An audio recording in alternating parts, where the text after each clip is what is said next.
Okay.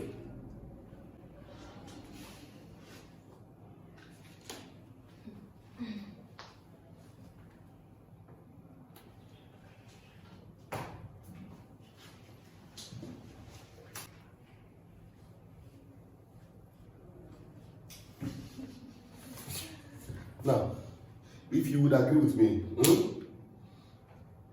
when you want to initiate a movement, you think about the movement. Is it not so? When you think about that movement,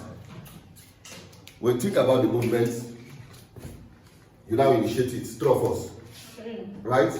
So now, usually, like I told you yesterday, remember when we talked about the cortical nuclear tract or cortical bulbar tract and the cortical spinal tract, right? That it comes from the cortex, right? It comes from the cortex. Comes from the cortex, and then at the level of the medulla, it crosses, right, and goes down to the what? Spinal cord. Do you remember? Yes. Right? Now, over here, when it gets to the spinal cord, it sends its synapses with what? Alpha and gamma motor what? Neurons. Right? In the ventral gray horn, right? Then from there, it sends fibers down to what? Skeletal what? Muscles. Now, okay. The same thing happens here. Information comes down here, crosses to this side, so it crosses to this side, right? Yes. And then synapses with what? Some nuclei in the what? In the brainstem. Is it not so? And then goes out to the muscles of what? The head. Do you understand? This one is called what? Cortical nuclear what? Tract. This one is called what?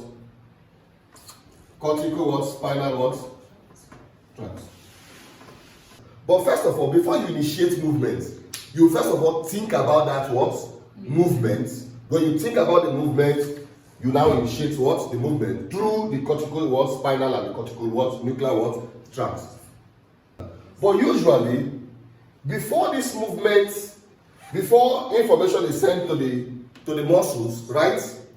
And before movement is initiated, there must be an interaction with the basal ganglia. Because the basal ganglia has the motor plan of what? Of any movement you want to what? Initiate. So, first of all, the cortex will send information to the what? Basal ganglia. When it processes the information, it sends a feedback to the what? Thalamus. And then the information goes back to the brain. And then when the information comes to the brain, right? The brain will now initiate the movement. Do you understand how it works?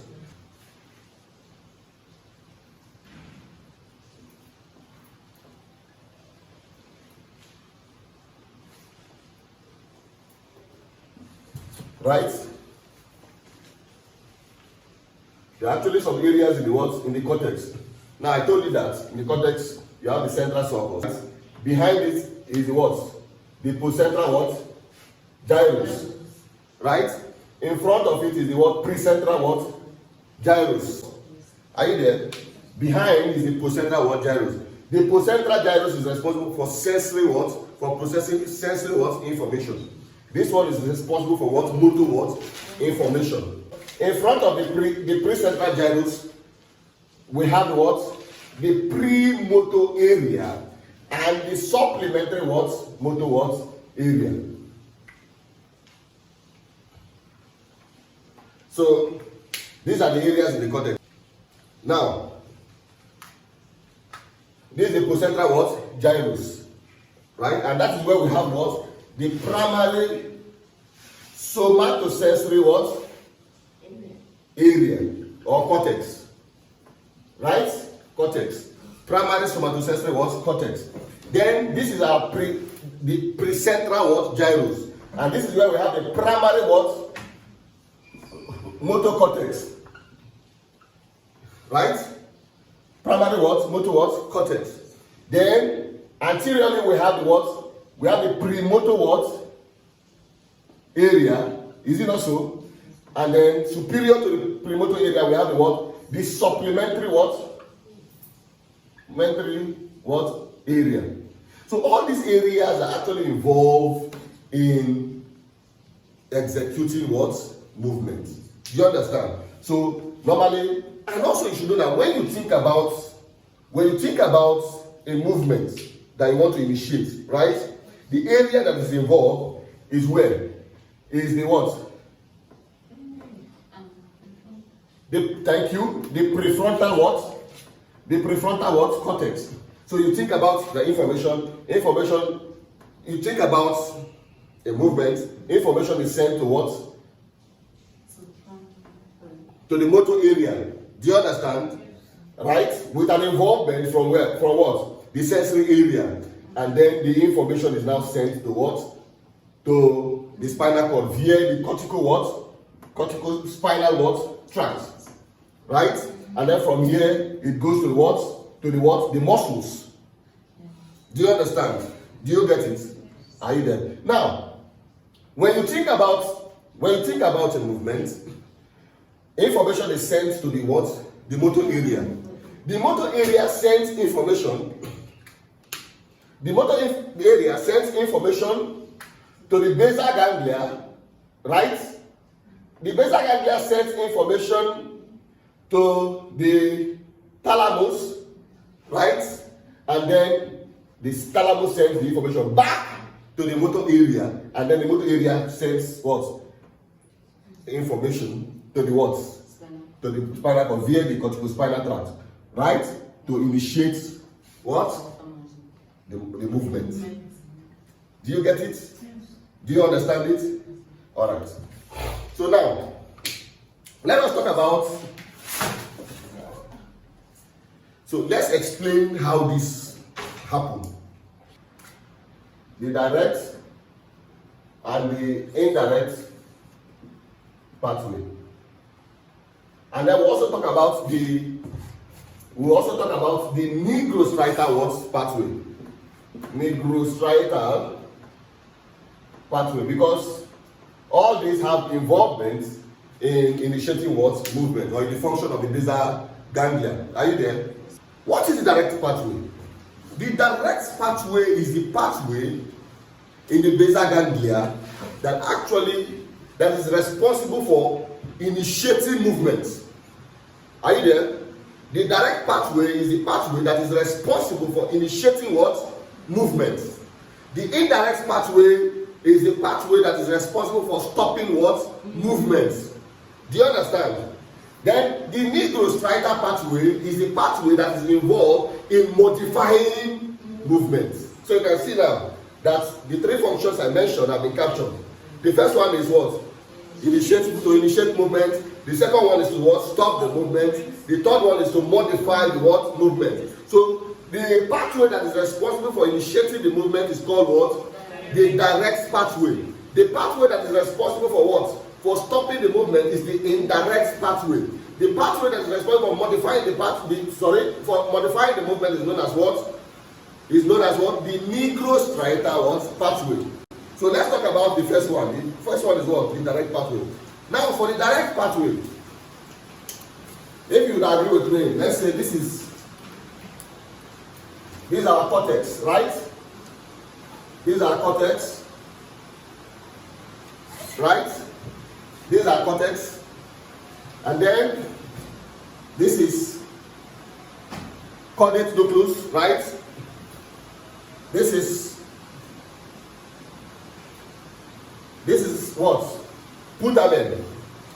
This caudate nucleus, this is putamen. These are cortex, right? The cerebral cortex, right? This is what?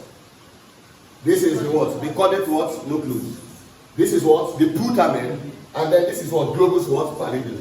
And remember I told you that the globus pallidus is divided into two. We have the what?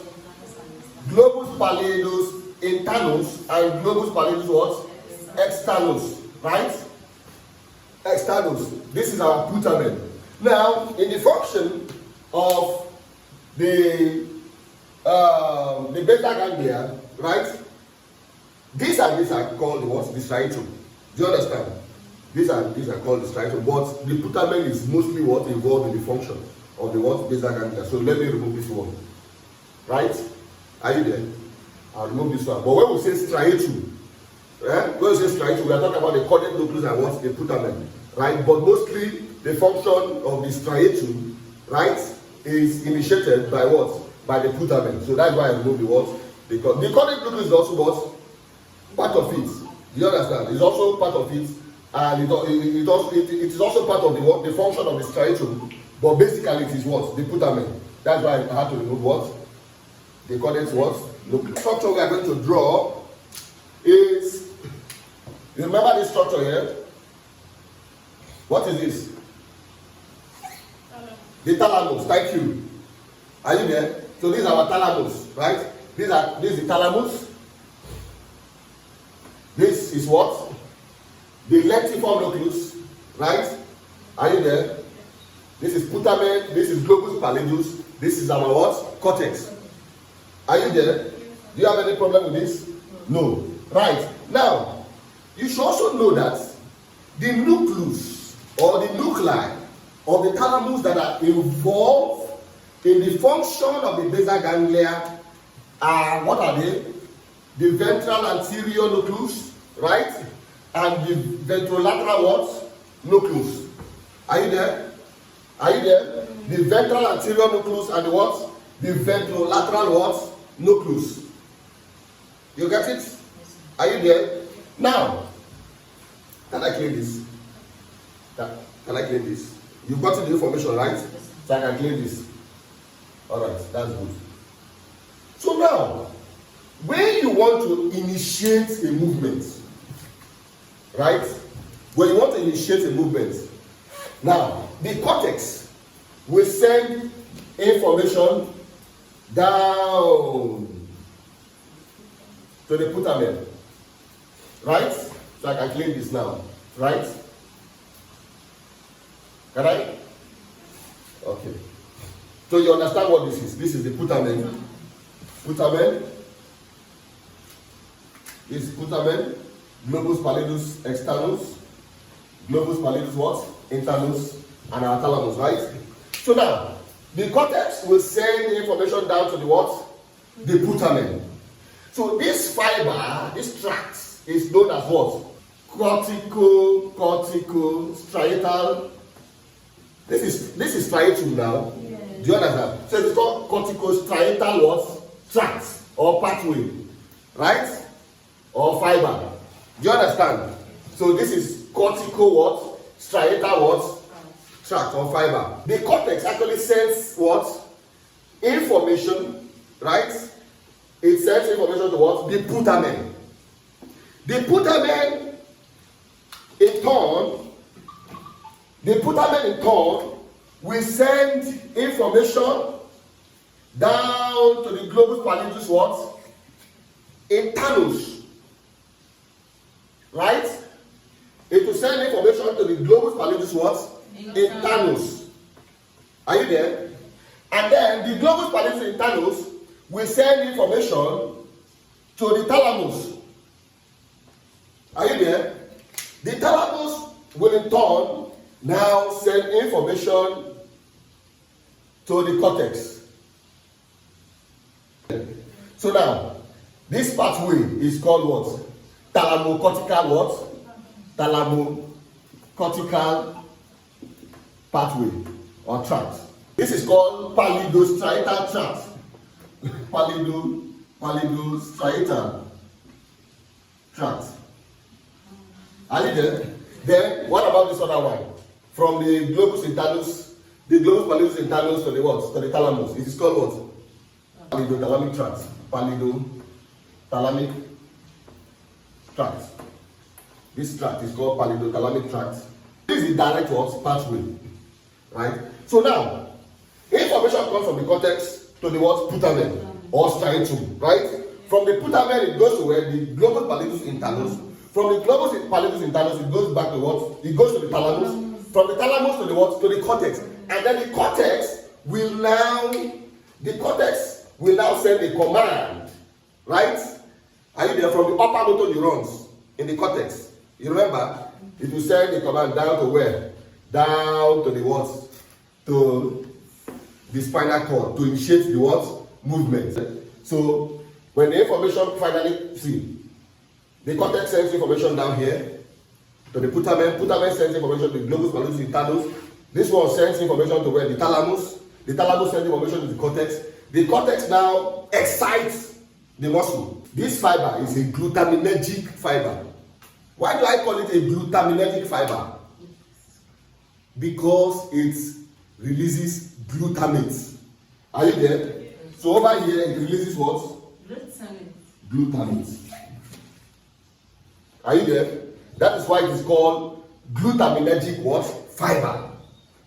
Are you there? These blue ones are called GABAergic fibers. Why? Because they release what? GABA. They release GABA. What is GABA? GABA amino butyric what? Acid. GABA. GABA. Here is GABA. So we call it GABAergic what? GABAergic fibers. These ones are called GABAergic fibers. This one is what? Glutaminergic what? Fiber. This one is a glutaminergic what? Fiber because it releases what? Glutamate.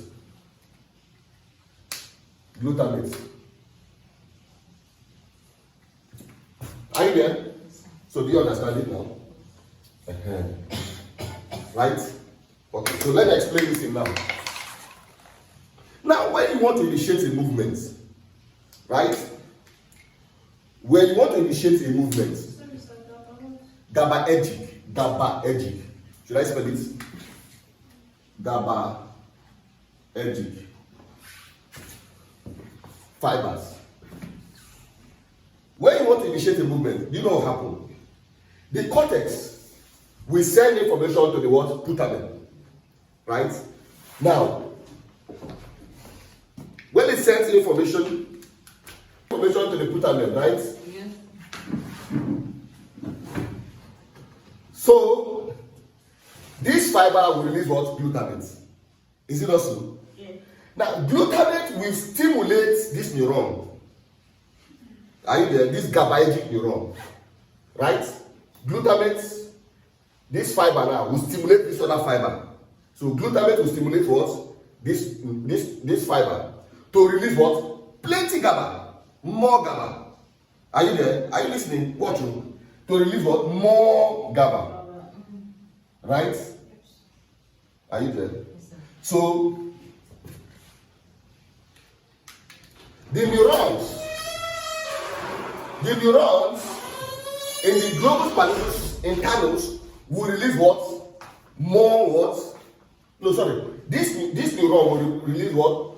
Produce more GABA. Release more GABA and stimulate this neuron in the globus pallidus internus. Right? When it stimulates, when plenty GABA stimulates this neuron, what will happen? It will inhibit the neuron. Because GABA is what? Inhibitory in nature. So it will inhibit this neuron, right? This other neuron will be what? Inhibited, right? Are you there? Are you there? This one going to the thalamus will be what? Inhibited. So normally this neuron, this particular neuron in the thalamus is a what? GABAergic what? Neuron. So it produces what? GABA. And what does GABA do? GABA does what? Inhibits this other neuron. Do you understand? Now, okay, let me explain it this way. Let me explain this way for you to understand. Normally, when you are not performing any movement, when you are at rest, there is inhibition. There is inhibition, right? Are you there? When you are not performing any movement, there is inhibition. Is it not so? Right? As I'm standing now, I'm not making any movement. There is inhibition. Three of us. Now, what causes that inhibition? It is this neuron here.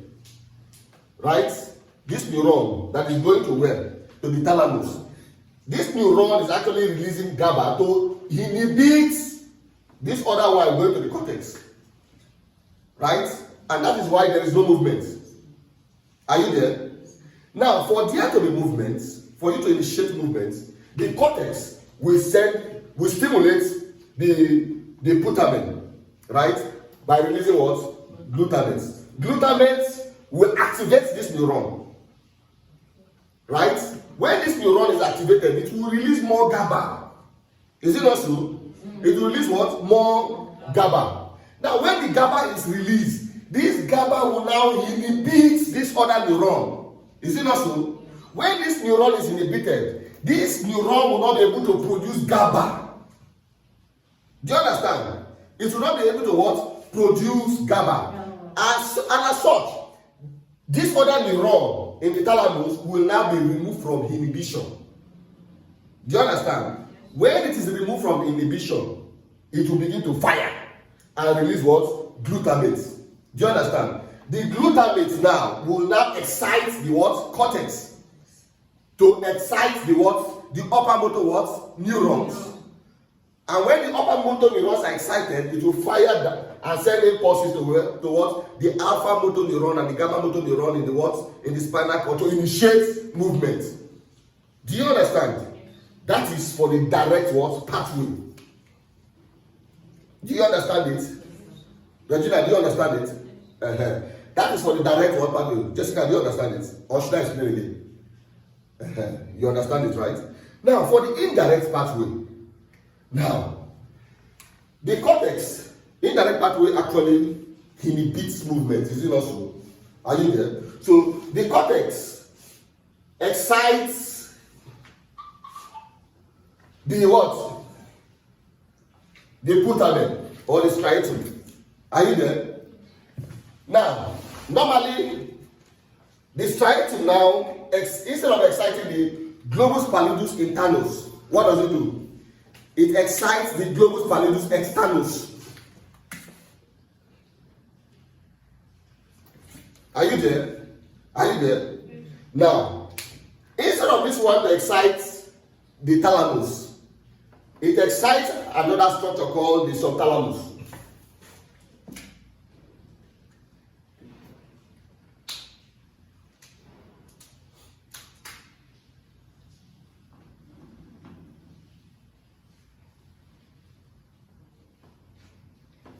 So these are our subthalamus, right? Subthalamic what? Nucleus. Right? So, see, the cortex excites the putamen or the striatum. The striatum excites the globus pallidus internus. The globus pallidus internus excites, the externus, the globus pallidus externus, right? The globus pallidus externus excites the subthalamic what? Nucleus, right? And then the subthalamic nucleus excites what? The globus pallidus what? Internus, right? And then excites this fiber that is going to work to the thalamus, right?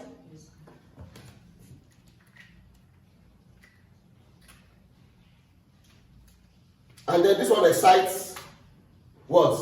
A fiber that is going to what? To the cortex. Do you understand? Are you there?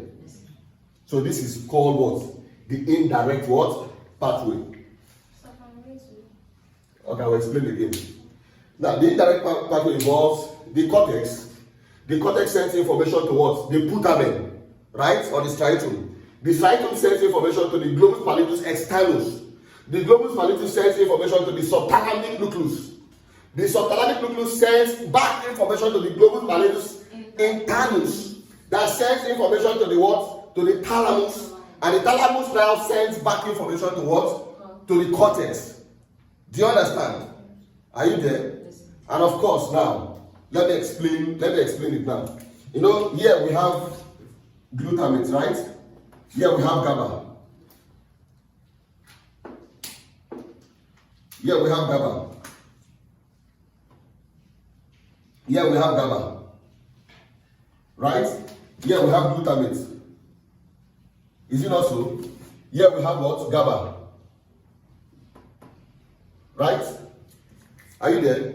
Now, what happens is that the cortex the cortex sends information, right, to excite the neuron in the putamen, right? So this neuron now, this glutaminergic neuron releases what? Glutamate. And when glutamate is released, what will happen? It will excite this neuron to release GABA. Do you understand? So this neuron will release plenty GABA when it's excited. And when this neuron releases GABA, what will the GABA do? GABA will now inhibit this neuron. Do you understand? Are you there? When this neuron is inhibited, it will release less GABA, or may not even release what? GABA. And so when this neuron does not release what? GABA, it means that the subthalamic nucleus will be excited. Do you understand? Are you there? Sorry, it will be released from inhibition. Are you there? It will be released from what? Inhibition. And so with fire, when it fires, it will release what? Glutamate. Right? The glutamate will now excite what? This neuron. Right? In the globus pallidus internus. Is it not so? And then when it excites the neuron, the globus pallidus internus, what will happen? This neuron will release lots of GABA. And this GABA will now inhibit this other the thalamic neuron going to the cortex. Do you understand? So this neuron will now release less glutamate.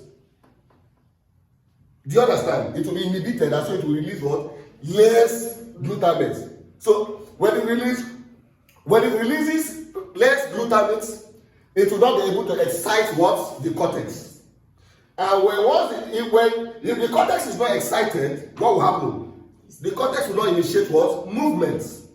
So you can see what we call direct and indirect what? Pathway. Do you understand?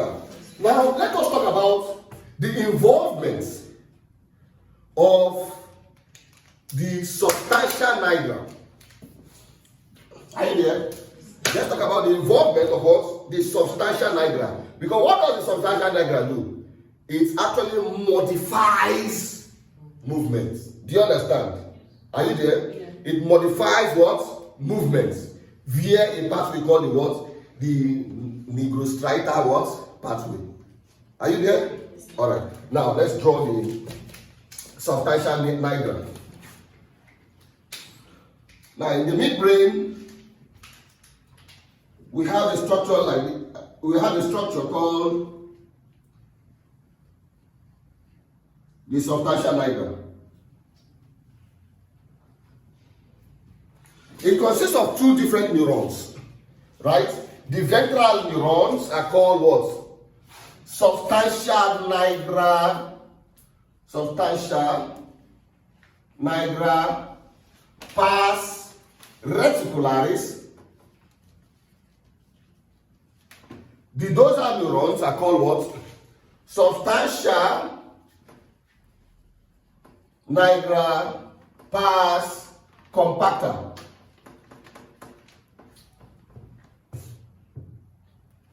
Are you there? Are you there? So we have substantia nigra pars reticularis and pars compacta. The one that is involved in the function of the basal ganglia is the what? Substantia nigra pars compacta. Why? Because it produces what? Dopamine.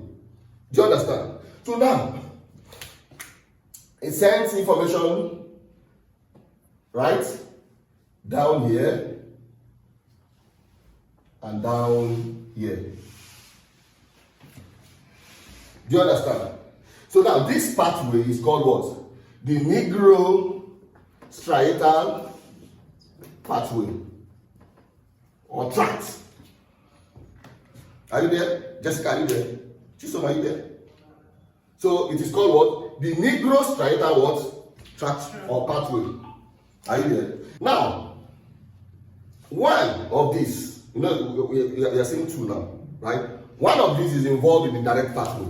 This other one is involved in the what? Indirect pathway. Do you understand? Now, for the direct pathway, right? Of course, you remember that the cortex sends information to what? To the putamen or the striatum, right? Releases glutamate that excites the neurons of the what? The globus pallidus internus, right? Which releases GABA and the GABA what? Inhibits the neuron in the what? In the thalamus, right? And when once the neurons in the thalamus is inhibited, what happens? It will be released from what? Inhibition, right? And therefore the cortex will be what? Excited. And the movement will be what? Initiated. The Nigrostriatal pathway does that. It enhances this what? Pathway. It boosts the strength of this pathway or enhances it. Do you understand? Right? Now over here we have a receptor called the D1 receptor. So it binds with what? D1 receptors. When it binds with D1 receptors, it releases dopamine, right? Dopamine binds with D1 receptors, right? And actually helps to stimulate this neuron to release GABA, right? More GABA. And then the GABA, what does it do? It inhibits this neuron going to the what? The thalamic what? Neuron, right? And then when this neuron is inhibited, right? It removes the thalamus from what? Inhibition, right? Thus exciting the cortex. Do you understand? Now for this other one, this one actually comes to the what? Indirect what? Pathway. But in the indirect pathway we have what we call the D2 what? Receptors here. Right? This one actually, this one is supposed to excite this, right? This one is supposed to excite this. But then, instead of exciting this, it does what? It doesn't excite it. And so, when it does not excite it, it produces what? Less GABA. When it produces less GABA, it means that this one now, this neuron now, will fire more. Do you understand? And release more GABA. Now, this GABA will now inhibit this neuron. Right? The neuron going to what? The globus pallidus what? Internus. Right? When it inhibits this neuron will not produce much of what? Glutamate. Not much of glutamate. So this neuron will not be excited. So it will release less what? GABA. So when it releases less GABA, right? Then this neuron will now be what? Excited. Right? This other one will now be excited and it will produce what? More what? Glutamate and excite the cortex. Now, if this pathway, you see this pathway, if this pathway is this pathway now, if there's a lesion in the nigrostriatal pathway and the direct pathway, right? If there's a lesion in the nigrostriatal pathway and the direct pathway, it causes a problem. And what is the problem? It leads to what we call Parkinsonism. Are you there? Parkinsonism. Or Parkinson's disease. Are you there? And in Parkinson's disease, you see a situation where somebody has what we call hypokinesia. That is difficulty in initiating movements. Right? We call it hypokinesia. Hypo what? Hypokinesia. And not only that, the person comes down with tremor. Are you there? The person comes down with what? Tremor. And then there's what called rigidity. Right? And all that. Are you there? Now, for the indirect pathway, if the indirect pathway is affected, what will happen? It will cause what we call Huntington's disease. Huntington's what? Disease. Are you there? Now, Huntington's disease, normally, the patients cannot actually control their movements.